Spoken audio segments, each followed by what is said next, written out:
미국과 이스라엘의 이란 공습으로 시작된 중동 사태가 열흘째 이어지는 가운데 이란은 트럼프 대통령의 거듭된 경고에도 하메네이의 차남 모즈타바를 새 최고 지도자로 선출했습니다. 출구를 찾지 못하는 중동 사태, 전문가와 좀 더 자세한 이야기 나눠보겠습니다. 민정훈 국립외교원 미주연구부 교수, 백승훈 한국외대 중동연구소 전임연구원과 함께하겠습니다. 어서 오십시오. 안녕하십니까? 네, 안녕하십니까? 예. 자, 말씀드린 것처럼 이란의 차기 최고 지도자로 알리 하메네이의 둘째 아들인 모즈타바 하메네이가 선출이 됐는데요. 어떤 인물인지 먼저 알아보겠습니다. 네, 1969년생인 모즈타바는 최정예 이슬람 혁명수비대 산하 조직의 실질적인 수장이고 아버지의 강경 보수주의 노선을 강하게 따르는 것으로 알려져 있습니다. 신학교에서 시아파 신학을 가르치는 성직자로 정부에서 공식 직책을 맡은 적은 없지만 2019년 미국의 제재 대상에 포함될 만큼 강력한 마쿠 영향력을 행사해온 것으로 전해집니다. 전문가 회의에서 모즈타바를 선출했다는 보도는 이미 나왔는데 공식 발표까지 시간이 걸려 여러 추측들이 제기됐습니다. 최종 결정에는 사실상 혁명수비대의 압박이 있었다는 분석이 나왔는데요. 실제 혁명수비대는 최고 지도자 선출 직후 발표한 성명에서 완전한 복종을 맹세하고 새 최고 지도자의 지시에 따를 준비가 돼 있다고 밝혔습니다. 앞서 트럼프 대통령은 지난 5일 이란의 평화를 가져올 사람을 원한다며 하메네이의 아들은 받아들일 수 없다고 밝혔죠. 트럼프 대통령은 오늘 ABC와의 인터뷰에서 자신의 승인을 받지 않은 이란 차기 지도자는 오래 버티지 못할 거라고도 밝혔습니다. 이런 가운데 이란 자본이 유럽 곳곳에서 사들인 고급 부동산의 실제 소유주가 모즈타바라는 의혹이 제기됐습니다. 외신에 따르면 영국과 독일, 오스트리아, 스페인 등의 4억 유로, 우리 돈으로는 6,900억 원 상당의 부동산 제국을 구축한 이란 사업가 알리 안사리가 소유한 회사의 자금 흐름이 모즈타바로 이어지는 정황이 포착됐다는 건데요. 안사리는 이란 이슬람 혁명수비대와 연계 의혹으로 지난해 10월 영국 정부의 제재 대상에 오른 인물입니다. 네, 이렇게 모즈타바 하메네이가 어떤 인물인지에 대해서 알아봤는데 어쨌든 이 하메네이, 아버지 하메네이 후광을 등에 업은 마쿠 실세다라고 알려져 있지 않습니까? 그러면서도 강경파로 상당히 알려져 있죠. 그렇습니다. 사실 그 전문가 회의에서 누가 차기 지도자로 낙점될 것인가 이 부분에 많은 관심이 있었잖아요. 네. 또 그렇죠. 며칠 전부터 모즈타바 하메네이로 이제 의견이 수렴되는 예상이 되면서 이제 그 강경파, 특히 이제 반미, 반서방주의를 가진 상대적으로 젊은 1969년생이니까요. 50대 중반이니까 젊은 지도자가 들어올 것 같다. 그리고 무엇보다도 혁명수비대의 어떤 전폭적인 지지를 받은 그런 인물이기 때문에 앞으로도 이제 이란의 저항이 거세질 것으로 예상이 된다. 왜냐하면 이제 혁명수비대가 이제 그 완전한 복종을 선언했다는 것은 여전히 이란 정부라든지 기득권 체제 내에서 내부 분열 없이 보다 더 그 결집하는 이런 모습을 보여준다라는 그런 시그널로 볼 수 있기 때문에 앞으로도 한동안 미국이나 이스라엘의 공격에 대응해서 이란이 강경하게 대응할 가능성이 매우 높기 때문에 그런 부분에서 이제 그 전면전이 확대될 가능성도 보여주기 때문에 그런 부분에서 좀 우려가 되고 있습니다. 네, 지금 뭐 내부 결집의 시그널이라고 얘기를 해주셨는데 강경파인 만큼 이 신정 체제를 지속하겠다. 미국과 이스라엘에 대한 저항을 계속하겠다. 이런 뜻으로 좀 해석해도 되겠습니까? 뭐 그런 부분도 분명히 있지만 예. 이거는 어떻게 보면 체제 안정화를 위한 선택이라고 보시면 됩니다. 왜냐하면 그리고 한 가지 좀 짚어드려서 말씀드릴 부분이 있어서 말씀을 드리는데 지금 저희가 지금 모즈타바가 많은 재산을 이렇게 축적하고 이렇게 나오는데 네. 이거를 그렇게 받아들이면 안 되고 이게 최고 지도자실이라고 하는 것이 운용하는 그 이란의 자산이 한 200조 정도 됩니다. 이게 그 어떻게 보면 저항 경제 핵심 축이거든요. 예. 그래서 세타드라고 최근에도 몇 번 나왔는데 그게 원래는 이맘 호메이니 명령 집행부라고 호메이니 시절 때부터 왜냐면 경제 제재가 있었으니까 운영된 거라서 이게 무슨 여러 가지 재단, 그다음에 뭐 재단, 그다음에 뭐 준국영 네트워크 지주회사들이 같이 있어서 그 자금들을 운영하는 겁니다. 그런데 이제 어찌됐건 경제 제재를 받고 있기 때문에 차명으로 해서 이제 그 이런 재산들이나 자산들을 이렇게 운용을 했죠. 그래서 공식 직책을 가진 사람들이 이것들을 운용할 수는 없었고, 예. 그래서 그 공식 직책을 안 받은 여러 가지 그 주변인들에 의해서 이게 운용이 됐던 거라서 이게 물론 그 모스타바 명의로 돼 있는 그리고 지금 과거에 공식 직책이 없었으니까요. 그렇게 해서 된 것들은 많지만 이걸 그 어떤 정권의 비리 이렇게 보시면 안 되고 이게 어떤 자금 운용책으로서 사람을 두고 이 운영이 이렇게 운영됐다. 그렇게 봐야지 조금 좀 정확한 분석일 것 같습니다. 그리고 지금 말씀드린 대로 이게 지금 카메네이에 대해서 IRGC가 다 충성 맹세하고 했던 것은 그가 강력한 지도자라서라기보다는 그래야지 혁명 수비대도 살기 때문에 그렇습니다. 그러니까 지금 최근에 지금 매파 그다음에 그 비둘기파가 이렇게 충돌을 한 것 같이 보였던 것이 이제 그 페제스키안 대통령이 한번 우리가 사과한다 얘기를 했죠. 그러다가 갑자기 SNS에 사과라는 말이 빠진 성명서가 올라가고 그 다음에 걸프 국가를 때렸거든요. 그런 것들을 보면 지금 그 행간을 보면 지금 전체적으로는 체제 안정성을 유지하려고 그러는데 거기서 조금 매파, 비둘기파가 나오는데 지금 이제 매파, 강경파들이 이렇게 조금 강력한 메시지를 내고 있다라고 보시면 되고 그 과정에서 지금 카메네이한테 충성 맹세를 곧바로 혁명 수비대들이 다 한 거는 그가 엄청난 카리스마 리더라서 그런 것이 아니라 어찌됐건 그 성직자, 그 다음에 혁명수비대가 같이 운영하는 이 신정민주주의 체제에서 다른 리더보다는 카메네이가 같이 운영을 할 수 있는, 그리고 이 신정민주주의 체제가 무너지지 않는다면, 어찌됐건 유지가 된다면 카메네이가 그래도 가장 이 체제를 계속 유지하려고 하는 리더기 때문에 이렇게 된다. 그렇게 보시면 될 것 같습니다. 그래서 뭐 꼭 카메네이가 돼서 꼭 전쟁 불사로 해서 꼭 이 미국에 대해서 또 엄청난 투쟁을 한다라고 하는 것은 조금 더 며칠 더 지켜보면서 추후를 보고 판단해도 늦지 않을 거라고 저는 보고 있습니다. 예, 뭐 입장이 바뀔 수는 있겠습니다만 어쨌든 지금 대다수의 전망은 그리고 이제 혁명수비대에도 충성을 다하겠다라고 다짐을 했기 때문에 조금 이제 강경 노선이 계속 이어지지 않겠냐라는 그런 전망들이 많은 게 사실인데요. 네. 앞서 이제 그 고급 부동산 말씀을 해주셨는데. 미국의 제재가 있기 때문에 어쨌든 이걸 차명으로 운영할 수밖에 없었다고 말씀하시지 않으셨습니까? 근데 그 차명으로 관리하고 있는 주체로 알려지고 있는 알리 안사니 같은 경우도 영국의 제재 대상이기도 하고요. 근데 이렇게 서방 국가에서 제재를 할 수밖에 없는 이유도 있지 않겠습니까? 당연히 제재를 할 수밖에 없죠. 왜냐하면 이 자금이 테러 잔치한테 흘러 들어간다라고 그렇죠. 판단을 해서 소위 말해서 하마스라든지 헤즈볼라라. 그래서 당연히 미국도 테러 지원, 스폰서 업 테러리즘에서 그 인물들을 해서 계속해서 제재 대상에 올렸었던 거죠. 예. 그래서 그거에 대해서는 저도 당연히 명분이 있는 행위라고 하는데 이거를 어떤 개인의 비리 축적으로 보는 것이 그렇게 보면 안 되고 이거는 어떻게 보면 이란 체제를 유지하기 위한 세타드라고 하는 단체도 그게 한 141조를 운영하고 그 아까 말씀드린 대로 다양한 네트워크를 통해서 200조 정도 운영을 하고 그게 이제 이란의 저항 경제의 핵심 축으로 운영이 됐었던 거거든요. 네. 그래서 이게 어떤 개인 사람의 불법 축제 자본이 아니라 그런 이란 신정민주주의 체제를 유지하고 버티기 위한 자산으로 만들었고 모스타바가 프론트맨으로 이렇게 움직였다라고 그렇게 파악하시는 게 좀 더 적확한 분석이라고 제가 말씀을 드렸던 겁니다. 알겠습니다. 네.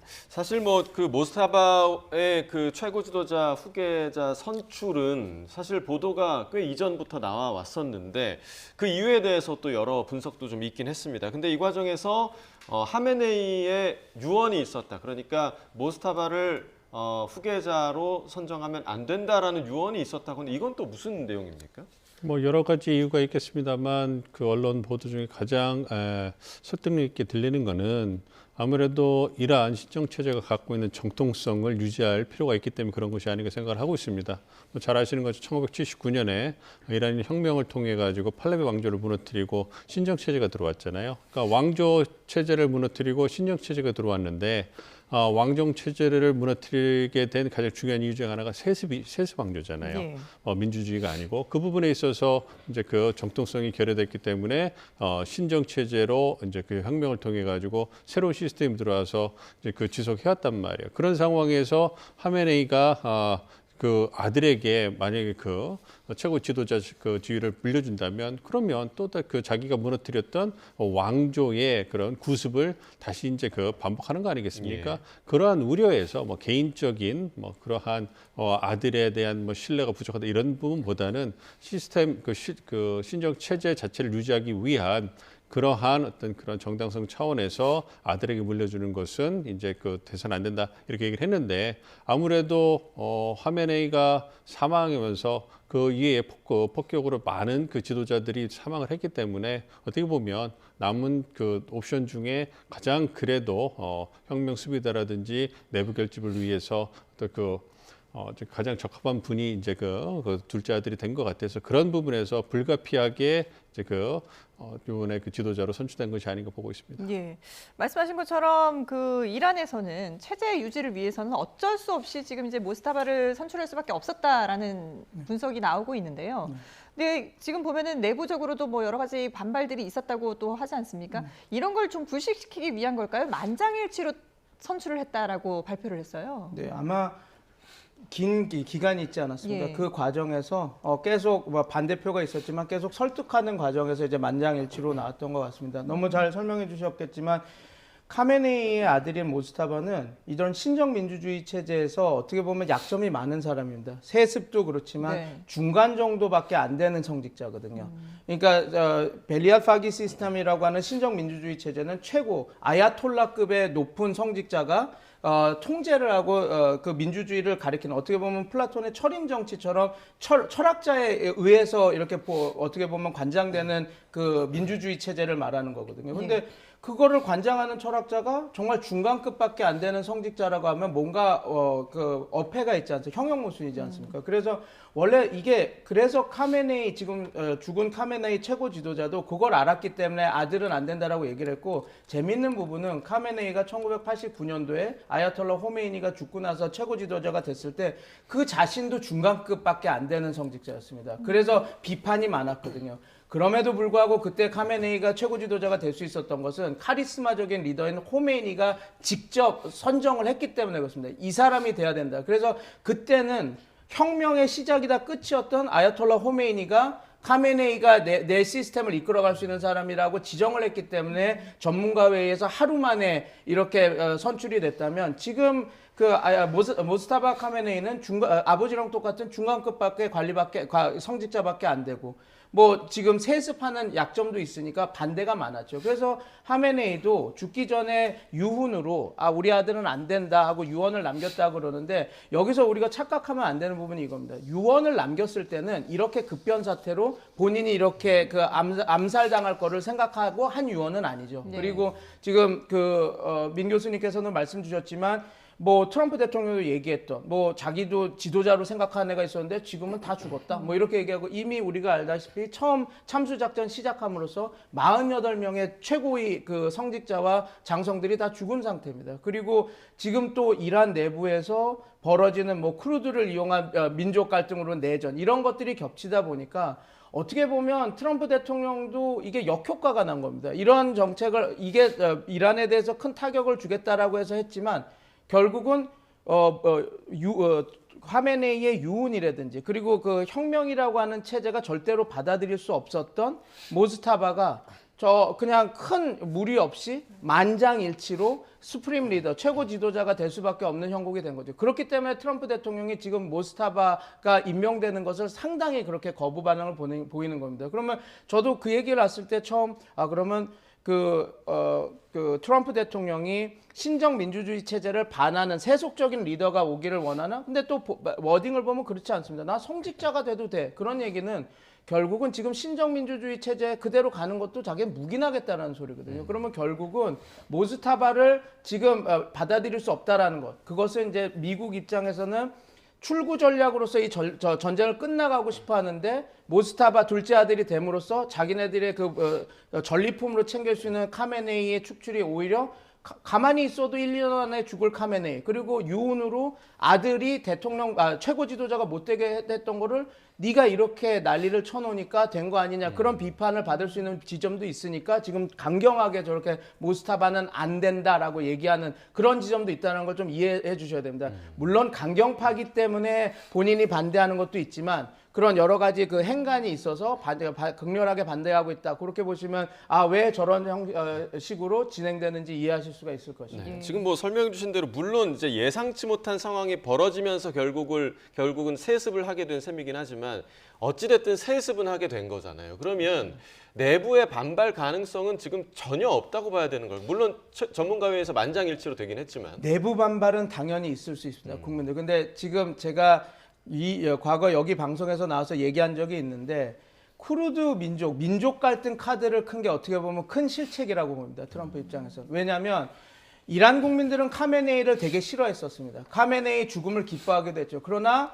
트럼프 대통령이 주장했던 나는 카메네이를 죽이고 이란의 민주주의를 하고 니네들의 자유를 이렇게 해주기로 왔어 라고 했는데 가만히 보니 그게 아니라 쿠르드족까지 이용하고 아제리도 이용해서 여길 내전 형국으로 만들 생각도 하고 있나 보네 라고 하는 생각이 드는 순간 당연히 내부에서도 결속이 일어날 수밖에 없죠. 그럼 이게 진정한 의미의 우리한테 프리덤을 주는 것이 아니라 자유를 주는 것이 아니고 독재에서 해방을 시켜주는 게 아니라 그냥 우리를 멸망시키게 하고 여기를 완전히 혼돈의 장소로 만들려고 하는구나 라고 하는 시그널이 간 순간 이란 내부에서도 카메네이를 싫어하긴 하지만 이런 식으로 가는 거에 대해서는 반발이 있을 수 있고 그래서 지금 제가 생각하건대 더 지켜보고 국민들이 어떻게 카메네이 모스타바를 받아들이는지는 봐야 되겠지만 생각보다 그 반발의 정도가 아주 크지 않을 수도 있는 상황이 만들어진 겁니다. 그래서 트럼프 대통령도 본인도 그걸 파악하고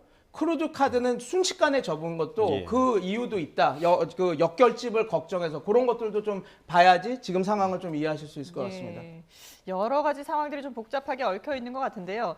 일단 트럼프 대통령은 이란의 차기 지도자 임명을 두고 거듭 경고의 메시지를 내놨습니다. 이에 대해서 이란은 최고 지도자 선출에 대해서는 누구도 간섭할 수 없다고 반발해 왔는데요. 준비된 내용 들어보겠습니다. Their leadership is just rapidly going. Everybody that seems to want to be a leader, they end up dead. حتی تهدید کرد گفت شماهای بعضیاتون که به ما پیغام داده بودین که اگر ما حمله بکنیم به ما میپیوندید اگر به ما تو این شرایط نیاید ما لوتون میدیم این نمیفهمه 자, 트럼프 대통령은 자신의 승인이 없으면 이란의 차기 지도자는 의미가 없다라고 주장을 했고 이에 반해서 이란은 우리는 독립된 국가인데 왜 다른 사람들이 왈가왈부를 하느냐. 이건 자체적으로 우리가 결정할 문제다라고 강력하게 반발을 해왔거든요. 근데 지금 모스타바가 공식 선출됐다라는 그 보도가 나왔는데 이란의 공식 그 보도가 나왔는데 그 이후에 아직까지 트럼프가 이렇다 할 입장을 밝히지 않고 있거든요. 이건 어떤 생각을 하고 있는 걸까요? 아무래도 트럼프 대통령 입장에서는 그 최고 지도자, 후임 지도자가 결정되기 전까지 최대한 압박을 통해 가지고 보다 미국의 우호적인 지도자가 들어오기를 바라는 마음에서 압박을 한 것이 아닌가 생각을 하고요. 일단 최고 지도자 결정이 됐기 때문에 그 부분에 있어서는 이제 또 어떠한 대응을 할 것인지 좀 심사숙고하는 것이 아닌가 좀 생각을 하고 있습니다. 트럼프 대통령 같은 경우에는 폭사적인 하메네이 지도자와 같은 다른 악인이 들어오면 안 된다 얘기를 하면서 그 이전에 1월에 있었던 그런 국내적 시위에 대한 강경 진압이라든지 이런 부분에서 전쟁의 명분을 다시 한번 상기시키는 이런 전략을 쓸 수도 있을 거고요. 가장 중요한 것은 트럼프 대통령 입장에서는 베네수엘라 모델을 이란에 적용해서 어떻게 보면 뱀의 머리망 제거하고 이란을 베네수엘라처럼 어떤 그 친미 정권으로 만드는 그게 가장 큰 목적이었기 때문에 그런 측면에서 가장 크게 자신의 의도와는 반하는 그런 정치적 결과가 나온 거죠. 그렇기 때문에 트럼프 대통령 입장에서는 강하게 압박을 하면서 최후까지 얼마만큼 변화가 갈 수 있는지 그거는 모르겠습니다만 그게 압박을 한 거라고 생각을 하고 있고요. 이제는 최고 지도자 결정이 됐기 때문에 그 이후에 어떤 대응에 대해서 고민을 하고 이제 차기 최고 지도자가 미국에 대해서 어떠한 모습을 보여줄지 공식적으로는 굉장히 강력한 대응을 얘기하고 있지만 또 물밑에서는 또 대화라든지 외교적인 해법을 또 고려할 수가 있기 때문에 전쟁이 어쨌든 간에 이란에서 벌어지고 있고 이란 국민들과 이란의 어떤 그 본토가 가장 많은 큰 피해를 보고 있지 않습니까? 그런 부분을 고려해 본다면 지금은 정권 생존, 국가의 생존을 위해서 총력을 기울이고 있지만 이게 장기간으로 간다면 가장 큰 피해를 보건 이란일 거고요. 또 미국도 전쟁이 장기간으로 가는 것을 원하지 않기 때문에 이제 트럼프 대통령과 이제 얘기를 나눌 수 있는 차기 지도가 결정됐기 때문에 트럼프 대통령도 다음 단계로 넘어가서 어떻게 전쟁의 출구를 찾을 것인가 이 부분을 할 거기 때문에 좀 시간이 지나면 다른 메시지가 트럼프 대통령 입에서 나올 가능성도 꽤 있다 이렇게 생각하고 있습니다. 예, 다음 단계를 생각하면서 조금 신중한 입장을 보이고 있다라고 말씀을 해주셨는데요. 자, 먼저 속보를 한 가지 전해드리고 관련 내용 다시 이어가 보도록 하겠습니다. 강북 모텔 살인 사건과 관련해서 피의자의 신상이 공개됐습니다. 20살 김소영입니다. 서울 북부지방검찰청이 오늘 신상정보공개심의위원회 심의를 거쳐서 서울 북부지검 홈페이지 고시 공고란에 밝힌 내용인데요. 네, 예. 자세한 내용 좀 더 보시죠. 김소영은 지난해 12월부터 지난달까지 20대 남성 3명에게 향정신성 의약품이 섞인 음료를 건네서 2명을 숨지게 하고 또 1명을 다치게 한 혐의로 송치가 됐습니다. 이 희생자들의 부검 결과 사망 원인은 급성 약물 중독이었는데요.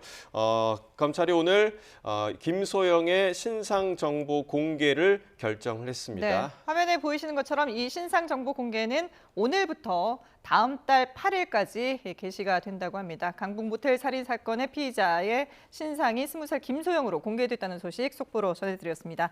관련 소식 들어오면 다시 전해드리겠습니다.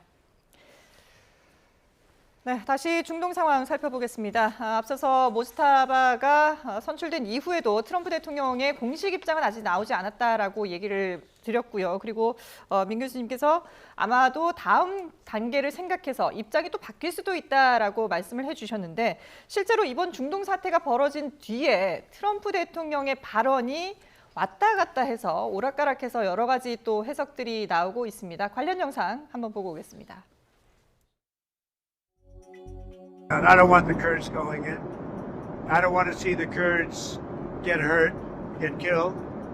We've had a good relation. They're willing to go in, but I've told them I don't want them to go in.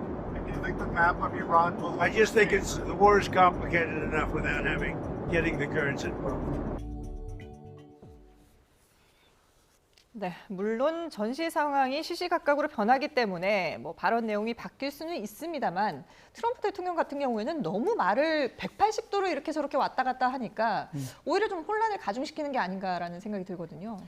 저는 트럼프 대통령이 쿠르드족을 이용하는, 그러니까 이란 전쟁에서 지상군으로 쿠르드를 이용하는 것이 어떤 의미인지를 100% 파악 못하고 있었다고 저는 생각을 합니다.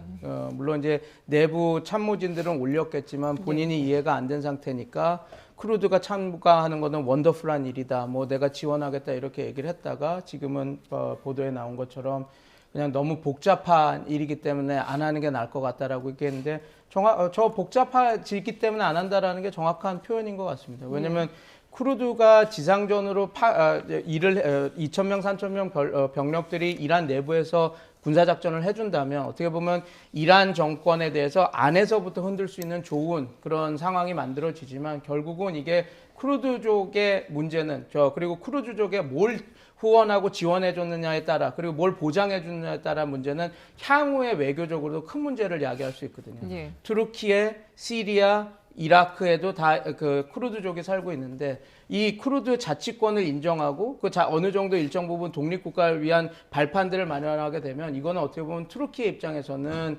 자기네들한테도 연계가 될 문제고 이거는 항상 투르키가 그 레드라인으로 설정한 문제입니다. 그리고 이라크 정부도 마찬가지입니다. 지금도 연방 정부 내에서 통합 이라크를 하려고 그러는데 지금 쿠르드족들은 우리도 다 기억해 보시겠지만 독립투표 선거를 위해서 투표도 하고 그래서 독립하기로 했는데 국제사회의 압력으로 취소되고 그런 사건들이 벌어진 거거든요. 그래서 트럼프 대통령 입장에서는 이거 자체가 정말 많은 향후 외교적 문제도 일으킬 수 있고 또 아까 전에 말씀드린 것처럼 이란 내부에서도 이거가 좀 충격적인 일입니다. 그러니까 트럼프 대통령이 그냥 이란을 멸망시키기 위해서는 여기를 분쟁 지역화 만들어도 된다라는 사인인가라고 받아들이면 오히려 이란에 있는 지금 현 정부를 싫어하는 사람들도 애국주의로 뭉칠 수 있는 상황이 되는 거거든요. 그래서 트럼프 대통령이 말한 문제가 복잡해질 수가 있기 때문에 하면 안 되겠다라고 이야기한 게 정확한 그 워딩 그대로의 그 말인 것 같습니다. 네, 사실 이 말이 바뀌기 전까지는 이 쿠르드족을 이용한 대리 지상전 가능성이 계속해서 제기됐는데 그러면 이제 지상군 투입 가능성은 아예 없다고 봐야 되는 겁니까? 전면적인 지상군, 미군이 전 세계 포진되는 미군이 이란의 혁명 수비대와 어떤 지상전을 벌이기 위해서 수십만이 파견되는 가능성은 거의 전무하다고 보고요. 반면에 지금 쿠르드족을 활용해서 이란 내부를 흔드는 작전을 한다면 그렇다면은 미국의 특수부대가 지상전 투입이 돼서 이제 쿠르드족에 대해서 정보를 제공하고 무기를 제공하고 어떤 작전을 이끌지 않을까 그런 생각을 좀 해봤는데 가능성을 좀 생각해봤는데요. 지금 쿠르드족이 개입하는 거에 대해서 트럼프 대통령이 또 부정적으로 얘기를 하고 그렇게 한다면 지금 상황에서 어떤 미국의 특수부대라든지 지상군이 들어갈 가능성은 매우 희박하다고 보고 있습니다. 그리고 그거는 다르게 생각하면, 그러니까 쿠르드족이 들어와서 전쟁이 복잡해진다 이런 부분에 대해서 우리 백순진 박사님께서 잘 설명을 해주셨는데 이와 더불어서 다르게 생각해본다면 미국과 이스라엘이 지금 진행 중인 공습이 거의 최고조에 다다른 것이 아닌가 이렇게도 생각해 볼 수 있습니다. 막대한 물량 공세를 통해서 거의 전쟁이 10일째 진행되고 있지 않습니까? 네. 그러면 미국과 이스라엘이 그런 막대한 물량을 공습을 통해 가지고 쏟아 부었다는 얘기거든요. 그렇다면 이란의 영토가 아무리 넓다고 해도 이제 어느 정도 거점이 되는 군사 시설이라든지 타겟이 되는 시설들은 그래도 많이 타격을 줬다고도 볼 수가 있기 때문에 이러한 상황에서 전쟁의 출구를 마련하는 것이 필요하다고 판단해 들 수가 있거든요. 그러니까 트럼프 대통령이 이전에 쿠르드족을 갖다가 이란 내에다가 침투시켜 가지고 교란하는 것이 전쟁을 빨리 끝나는데 도움이 될 수 있다 판단을 했는데 그것이 여의치 않자 이제 공습에 주력하면서 출구를 모색할 가능성도 있기 때문에 시시각각 변하는 전략 전술을 반영한 그러한 다른 그런 워딩이라든지 어떤 발언이 나온 것이 아닌가 생각을 해볼 수도 있겠습니다. 예.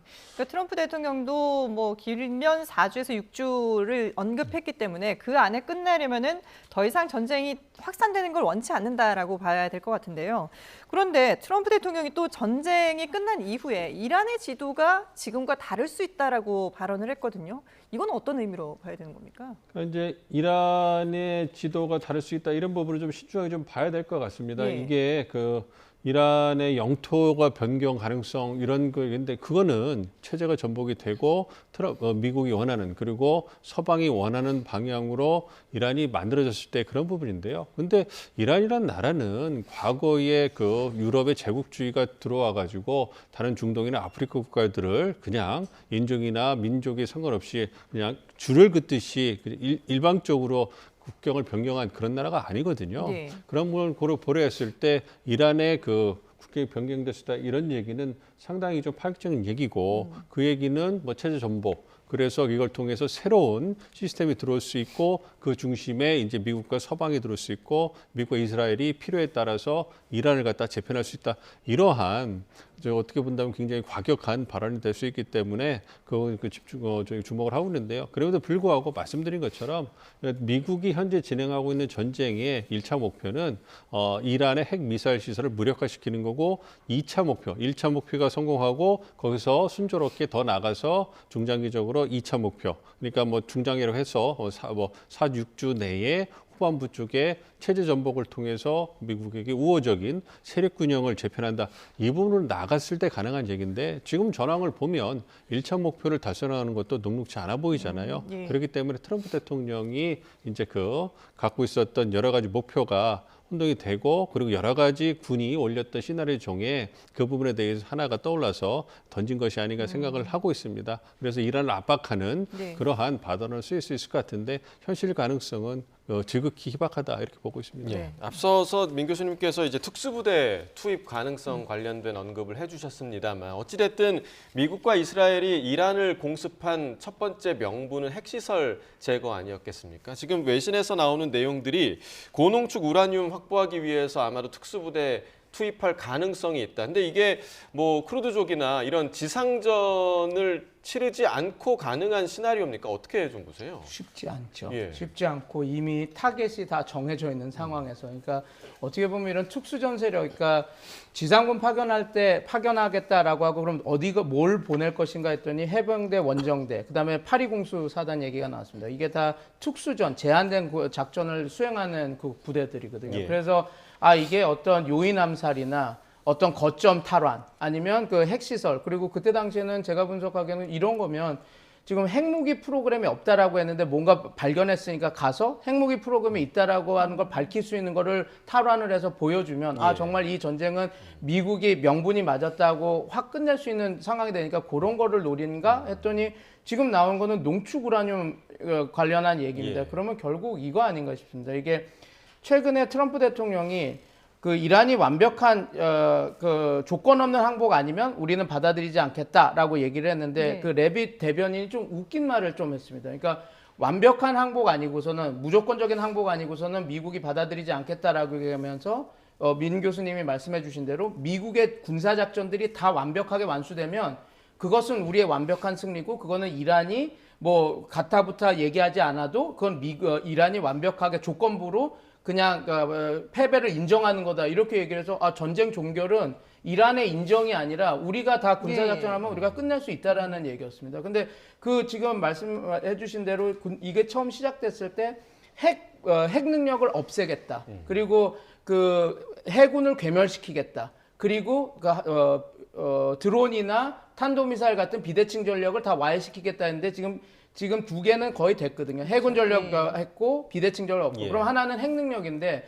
지금 가장 큰 문제가 되는 게 60% 농축된 우라늄입니다. 그게 핵무기가 될 수 있다 이렇게 얘기가 되니까 아마 이럴 것 같습니다. 트럼프 대통령은 근데 지금 최근에 1차, 2차, 3차 제네바 핵 합의에서 좀 재밌는 분쟁이 있었던 게 원래 오바마 때도 농축된 우라늄을 희석을 시켜주겠다. 그리고 희석된 우라늄은 니네들이 갖고 나가도 오케이 하겠다라 그랬는데 요번 협상에서는 웃긴 게 농축한 우라늄을 희석을 시키는데 희석시키는 거는 이란 내가 갖고 있겠다라고 주장을 하고 있어서 그것 때문에 마지막에서 그 협상이 빠그러진 걸로 알고 있거든요. 그러면 트럼프 입장에서는 요번에 들어가서 농축 우라늄을 다 확보한다고 치면 농축 우라늄도 이란에서 다 확보해서 우리가 빼냈고 해군 전력 다 괴멸시켰고 그 다음에 그 탄도미사일이나 비대칭 전력 다 했다. 그러면 지금 트럼프 대통령이 그 레빗 그 대변인이 말한 우리가 말한 모든 건 다 했다. 이란 정부는 가진 게 아무것도 없다. 그래서 핵은 불능화된 거랑 상관없으니까 우리는 승리했다 하고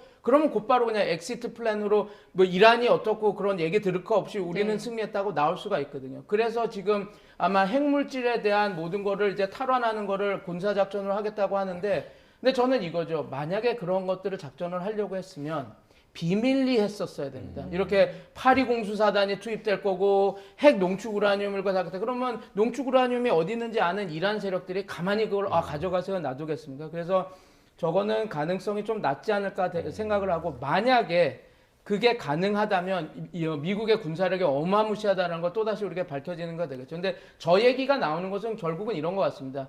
트럼프 대통령과 미국이 전쟁을 좀 빨리 끝내야 하고 싶구나라고 하는 그 속내가 드러난다라고 보일 것 같습니다. 생각하시면 될 것 같습니다. 미국이 얘기했던 모든 목표를 빨리 여러 가지 테이블에서 어떻게 하면 우리가 이걸 쟁취할 수 있을까를 생각하고 있고 만약에 그게 지금 말씀드린 대로 다 된다면 뭐 이란이 항복한 거랑 마찬가지다 하고 나올 수 있는 그걸 만들어내는 거죠. 그래서 전쟁이 전쟁이 계속 길게 갈 것 같이 우리가 많이 분석을 하고 있는데 저런 보여지는 여러 가지 시그널을 보면 전쟁에 또 작년 6월에 있었던 12일 전쟁처럼 그냥 갑자기 12일 때려 부시고 갑자기 이란은 핵불능화 됐다. 그러니까 우리는 목표를 이뤘다. 정전하면서 나갈 수 있는 자기네들이 갑자기 얘기하고 출구 전략으로 나갈 수 있는 그 트럼프 대통령 특유의 그 전략이 나올 수도 있는 국면들도 있다라고 좀 보시면 좋을 것 같습니다. 예. 어쨌든 전쟁의 키는 미국이 잡고 있다라는 걸 계속해서 얘기를 하고 있는 그런 상황인데요. 지금 중동 상황이 이제 열흘째 전쟁이 이어지면서 갈수록 여러 가지 피해들이 나오고 있습니다. 이란의 수도 테헤란 주변의 석유 시설이 무차별 폭격을 당하기도 했는데요. 영상 보고 오겠습니다. There was actually rain here in Tehran this morning, and you can see here, because this is a white car, that the rain is actually apparently saturated with oil. You can see on my finger that it's completely blackened, and that's עברנו לשלב הבא במבצע. הרחבנו את התקיפות על אתרי הייצור המרכזיים של המשטר. There are no plans to target Iran's oil industry, their natural gas industry, or anything about their energy industry. If these are Israeli strikes. 네, 이란이 이스라엘의 석유 시설을 폭발시켰고, 그리고 또 이스라엘도 이란의 그 정유 시설을 폭발을 시키면서 뭐 독성 용기가 휩싸이고, 그리고 뭐 기름비가 내린다라는 표현을 할 정도로 지금 상당히 이제 여러 가지 피해들이 나오고 있는데, 이게 또 심각한 대기 오염 사태도 걱정을 하고 있거든요. 여러 가지 지금 이 공습이 일파만파로 좀 피해들이 확산되고 있는 그런 모습입니다. 그렇습니다. 이제 박 박사님 말씀해 주신 것처럼 저도 전쟁이 이제 그 전면전의 양상에서는 이제 마무리 단계로 들어가는 것이 아닌가 생각하죠. 그러니까 뭐 보도 잘 해주신 것처럼 보면 관계자가 나와가지고 얘기하잖아요. 전쟁 이스라엘군이 다음 단계로 넘어갔습니다. 그리고 산업시설, 민간시설을 공격하는 거 넘어갔잖아요. 그럼 그 전에는 처음에 했던 것은 어떤 이란의 어떤 방어망,